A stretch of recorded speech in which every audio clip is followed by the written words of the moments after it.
Hi guys, welcome to TechCatAssist. I hope that you have a great day.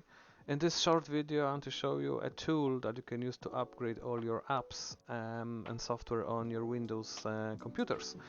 So the tool is called WINGET, and you can use that you have to use it in the command prompt. So I'm going to show you how to do that, okay? So if you click on search on the left hand side and just type in CMD, okay, that's the command prompt. You have to run it as an administrator, okay?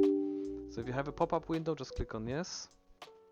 So now I have the command prompt, and I'm going to use command winget. Winget, so that's the tool.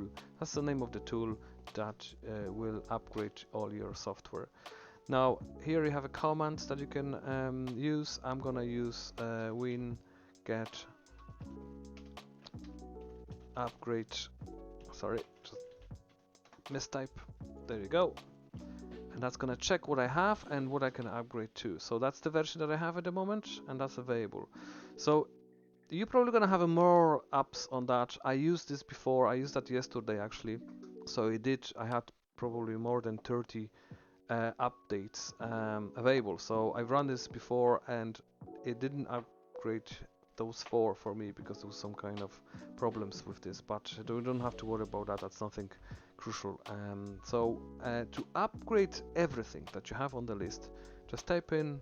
I'm gonna just use the top arrow to get that command prompt. So winget upgrade and then space dash dash all. Okay, and then press enter. So that's gonna go through it's gonna take a while for you guys to go through the process of upgrading all the software available. I have here a pop-up window saying there is a problem here because my MSI Afterburner is currently active. So the process has been aborted, but I click on OK. For you guys, that's gonna go through everything, and there might be some software that's not gonna be upgraded, but don't worry about it. It's just that, it's just a function and some kind of restrictions on Windows, but most of the software that on the list will be on the list for you. It's gonna be upgraded. So that's it. Thanks very much. It was a very short video, but if you have any comments, please put them below. Of course, I would very appreciate that if you can like this video and of course subscribe to my channel. Thank you guys. Take care. Bye bye.